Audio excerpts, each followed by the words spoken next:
early. Morning run-in, got a lot going on today. Well, I'm gonna get active early.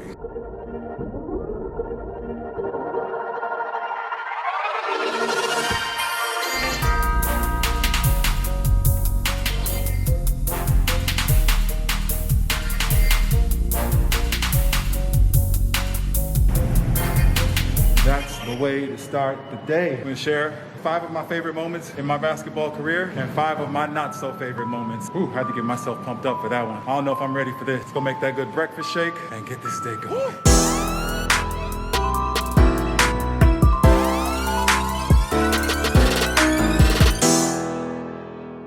It's time.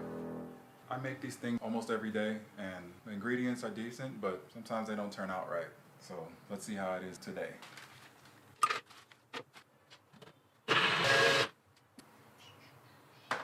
See how this goes. Grown man drinking a milkshake for breakfast. What's up, YouTube? Welcome to the channel. Thanks for tuning in. I'm going to go over some of the top 5 best personal moments and some of my not so top moments as a professional, and we'll see how this goes. I got my laptop here with me and we can react to some of these clips. And if you haven't checked out the last video, check them out. All right, so let's start off here with the not so top 5 moments in my career. All right, so number 5 is gonna be when I got to the game, a game against Blackwater at halftime. I was late. There was a fire on the road and I was in traffic for about 3 hours trying to get to the game in like a full panic. Eventually I had to get out in the middle of traffic, jump on an Ancas. That's always been one of my worst fears. I would have dreams that I got to the game like third quarter. The feeling of walking into an arena and you can hear the game going on. I don't know if any of you players out there have done that, but it is not a good feeling. It was like one of my worst fears come true that day. We ended up winning and that was cool, but still. Okay, number 4 for me would be missing some big free throws while playing for the national team against Korea. We were down 20-something seconds left. Let's look at the clip. So here I go, regular routine. I really didn't feel any pressure. I felt good, did my thing, felt good, and it rimmed out. It's like, oh, okay. Like, all right, we can make the right adjustments. There's MVP, the owner of the league, or of our team. I'm sure that didn't feel good to him. There it goes again, and he missed. At that point, I'm like, We went on to lose that game. And I remember I saw a picture a couple weeks later of me sitting on the end of the bench. I think I sat there until the next game started. Like, I was rightfully so pretty pissed. That wasn't a good moment. So number 3, I'm gonna go with the one where my ex-teammate, Mark Yee, dunks on me. It was pretty funny, actually. There's really not much to talk about with this one. He caught me. He got a steal or something, maybe on my turnover. So it is. Pete tried to get it with one hand for some reason. They got the steal. I tried to time it, and got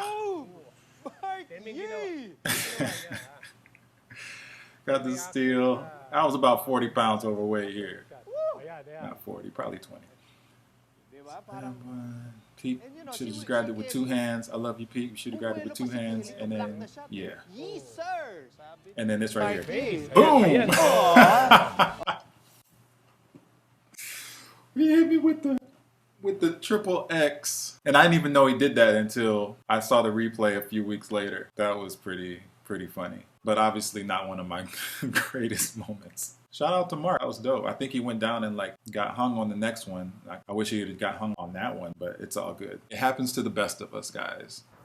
I am the one, Number 2, probably one of my worst moments. I am not proud of it, where I had a kerfuffle with one of my friends, former amateur league teammate, Arwin Santos. Off the court, we're not as uncivilized off the court as we are on the court. From day one, we were drafted together, 1 and 2, and from that day forward, like, we won a championship with Magnolia. I'm the ninong to one of his daughters. But when we got drafted in the PBA, we went at each other, and I think we both were, look forward to playing against each other and competing against each other. He's a great player. He's one of the greatest to play in the PBA in the Philippines, one of the most popular players. games. Anytime we played against each other, there was always some sort of antics, some shouting, some yelling, and some good basketball. But this particular day, which is my number 2 worst moments, we were in a do-or-die game against San Miguel. They were beating us pretty well. Tensions were running high. Let's just watch the clip and we can dissect it a bit here. You know, halfway through the third. And yeah, often you don't know what happens right there off the screen. Just you know something happens. And you see Arlen cussing me out a bit. So he was holding me a little bit, and I just didn't see the point of that. So I did this number. Oh my gosh. Just a little love roll. Not intended to hurt him, just, you know, shock the body a little bit. I just wanted to make him a little dizzy. At the moment, though, I couldn't even believe I did. Like, why, Kelly? Like, you know better. But that's part of the game, right? Like, tempers run high. Arlen's a good dude, great player, and I love playing against him. I'm looking forward to playing against him this coming season. My return after already returning. My number 1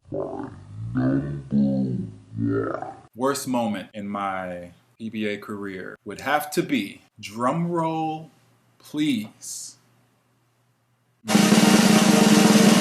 Those who follow the PBA already know. Those who followed me in my career, followed Talking Text, already know what clip this is. The number 1 worst moment. Game 7, Talking Text versus B-Meg. The Phantom Foul.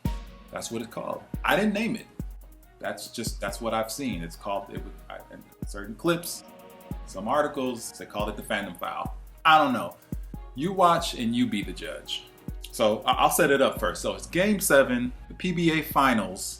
It's a big deal. We had our import foreign player was Donnell Harvey, who, for me, coming out of high school, he had one of the greatest dunks in the dunk contest. But he was just standing under the rim and just went up, windmill. And to me, that was like one of the greatest ever. I don't know if it was between the legs or windmill. It's been a long time, guys. I'm 39 years old. High school was a long time ago. We really wanted to win this one. Let's watch the clip and you tell me what you think. So B-Meg has the ball, out of bounds, 12 seconds to play.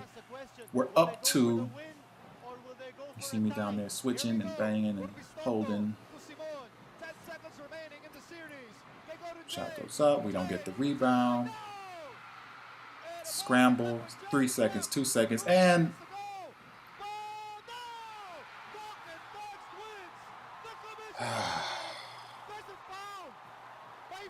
we already thought we won. We heard that whistle. It sounded like somebody's shoe, like scraping the court. It was such a light whistle, like it was a whistle, and it was on Williams. Number 21, 2-1, or push, 2-1, push. So we should have got the rebound. We didn't. One of the greatest right here, James Yap, with a good pass to Denzel, and the Phantom Foul. I don't know, somebody asked me about it recently, and I told them that it still kind of makes me angry. It doesn't make me angry. I just wish it didn't happen. It is what it is. So that is my top, not so top 5 moments, personal moments of my PBA career. There are many. If you ever just YouTube Kelly Williams, you'll probably get about 1 million results. Don't do that. There are many mistakes I've made in life, but 'tis what it is. That's how life works. You get ups, you got downs. There we go. I don't really care to go down those memory lanes too often. So, coffee break? Let's do it. So, that was creative. My number 5, one of my most memorable moments, that's 5 in sign language, by the way, was against Ginebra, the country's most popular team. Anytime I get a chance to play against Ginebra, there's some extra spice to it because they always come to play. Shall we? This was like the actual broadcast, what they show on TV, and it happened so fast. I don't know what happened, but here we go. Reverse join, backflip, just trot down. I haven't watched this footage yet. Here we go. Oh, that's the first one. Okay. Forgot about that. Put back joint and then the lob. Bang that joint. Almost break my ankle.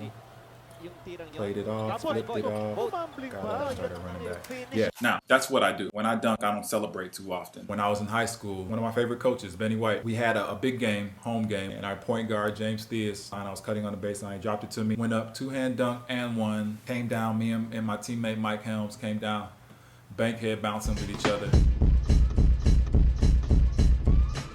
And the crowd was going crazy, jumping around, loud, it was live. At least that's what it seemed like in my mind. Imagination. And then there was a timeout just before my free throw. Coach Benny pulled me to the side, was like, hey man, what the are you doing? Why you all live? I'm supposed to do that.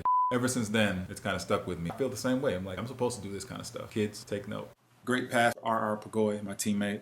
Number 4 is when Smart Gilas played against the Smart NBA All-Stars. And if you watched my last video, I talked about it a bit when we were on the court with Kobe and all those guys. It was a crazy, amazing experience. And just to be on the court with those guys. I remember I was one point, Kobe kind of like just gave me a nice little like shove in my hip so I couldn't catch it. I remember going back down court like, dog, Kobe just pushed me. That's dope. That's just an experience I'll never forget. My number 3, when I got drafted to the PBA. On this clip I'm gonna show, I got clearance for my citizenship and everything literally days before, maybe 2 or 3 days before this draft. The thing I kept saying in the media was I was just happy to be there. I didn't think it was gonna happen. I'm back, I'm like, oh, they called me? Huh? What? Oh, me? Okay. And this is a clip from Rafe Bartolomew, one of the great authors and writers. He wrote Pacific Rims and even gave me a shout out in there. Number 2, my first championship with Santa Lucia. We played against Pure Foods and we went all the way to Game 7. Like people say, never forget your first. That's my credo, no regrets. That was Ryan's first conference. When we drafted Ryan, told him immediately, like, hey, you ready to win this championship? We did, right on his first conference. Coach Boyette, also one of my favorites. We went from people laughing at us to champions in about a year. And one thing I don't have video of, I'm sorry. If there is video of it, please let me know. Number 1, I would have to say winning the MVP award. Going from the draft to winning my first championship, finishing that year off with the MVP, the highest award you can achieve in that league. I remember getting some backlash. I went to the awarding wearing a barong. A barong is like a traditional Filipino top to honor my Filipino heritage. Now that's hella Pinoy. But I also wore Air Force Ones to honor my American side. Some people didn't like that in the media. Hey, it's me.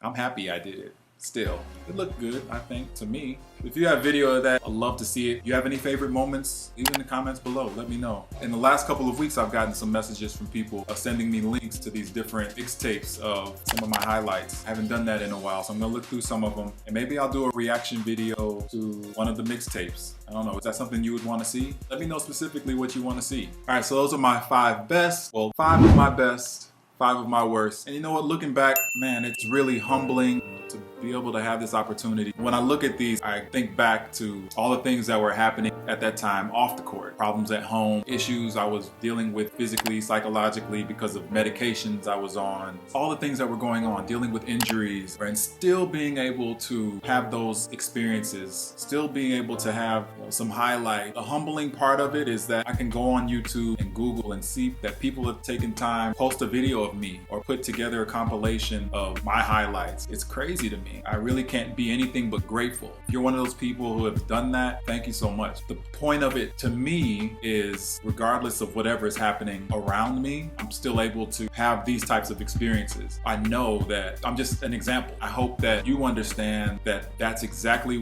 where you can be, regardless of what's happening around us, going through relationship issues, you're dealing with issues in your friendships at home, with your kids, parents, co-workers, your boss, whatever's going on. I can't say it any better way than that we can just continue to rise higher and do the things that we want to do and achieve in life and succeed despite everything that's going on. Thank you guys for watching. Like, subscribe, hit the bell. You know to keep bringing out good content for you. If you haven't already done anything today, put your feet down tomorrow and get active. All right? See you next time. Woo!